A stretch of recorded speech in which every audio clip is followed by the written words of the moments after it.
Le grand JT de l'éducation vous est présenté par Microsoft. Bonjour Guillaume. Bonjour Virginie, bonjour à tous. On ouvre ce journal avec la grève des enseignants et ces chiffres de participation qui diffèrent toujours selon les sources.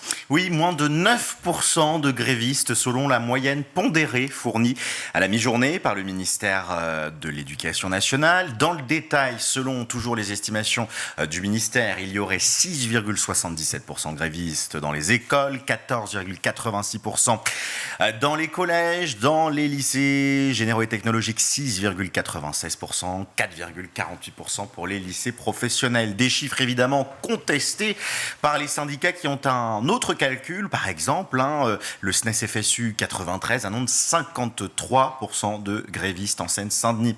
Rappelons les principales motivations de ce mouvement, c'est toujours très important de le dire, telles que reprises par le SNES FSU. L'augmentation des salaires, l'abandon du choc des savoirs, le recrutement de nouveaux enseignants et puis la réduction des effectifs par classe.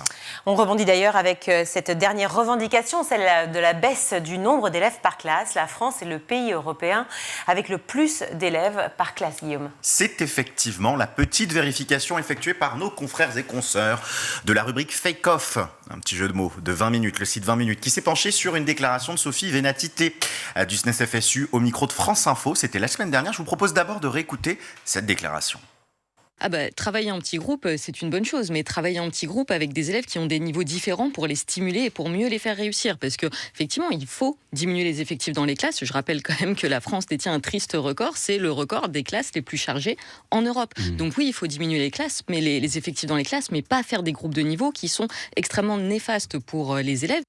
Alors ils ont vérifié, eh bien c'est vrai, pour ce qui est du primaire, la moyenne d'écoliers par classe était de 21,9 écoliers élèves, tandis que dans l'Union européenne on est plus autour de 20,6 et dans le premier cycle de l'enseignement secondaire, le collège, on est à 25,6 élèves par classe en France contre 22,8 au niveau européen. Vous inquiétez pas, c'est des moyennes, on coupe pas les élèves, mais c'est une moyenne, c'est des maths.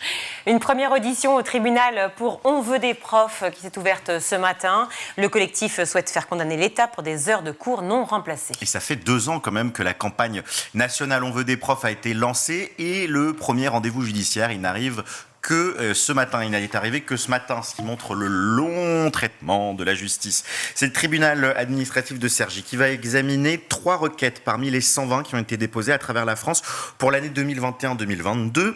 Ces requêtes, elles concernent des élèves qui ont loupé entre 17 et 30 jours de classe en école élémentaire et plus de 44 heures de cours au collège pendant la même période. Jusqu'à présent, il y a 340 requêtes qui ont été déposées dans les tribunaux administratifs pendant les 2 dernières années, avec d'autres qui sont prévus pour cette année 2024. Des référés aussi, plus de 30 référés en urgence ont été déposés pour obtenir des remplaçants dans plusieurs collèges et lycées. Et ces référés, donc en urgence, ont fonctionné dans certains établissements. Un nouveau cours a fait son apparition au collège hier, le cours d'éducation financière pour les élèves de 4e. C'est son nom, donc EducFi, qui doit permettre aux jeunes d'apprendre à gérer un budget. Ils sont en 4e, ils sont 750 000 et ils vont devoir apprendre, vous le disiez, à gérer un budget. C'est la semaine de l'éducation financière qui va permettre à ces élèves d'en savoir un peu plus avec le passeport EducFi. C'est un partenariat entre la Banque de France et l'éducation nationale. Voilà ce qu'en dit Marguerite Collignon de Durand, la directrice de l'éducation financière à la Banque de France. On veut éduquer tout le monde, on veut absolument qu'une génération complète soit armée face à toutes les décisions financières qu'ils devront prendre dans la vie. Alors, on va apprendre 3 aspects principaux: maîtriser ses finances et prévenir le surendettement. Oui, en 4e, on prévient le surendettement, planifier et épargner de manière efficace et se protéger contre les arnaques financières et les pratiques commerciales trompeuses. Pardon, ça me fait vraiment sourire parce que on est en classe de 4e. Pour le ministère, c'est une initiation à la gestion financière particulièrement nécessaire dans un contexte où les produits et les acteurs financiers sont devenus plus complexes. Donc, être informé est un atout, surtout face aux dangers potentiels de fraude.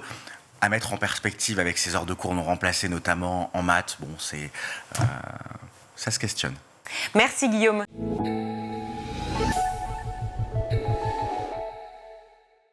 Vous avez regardé le grand JT de l'éducation avec Microsoft.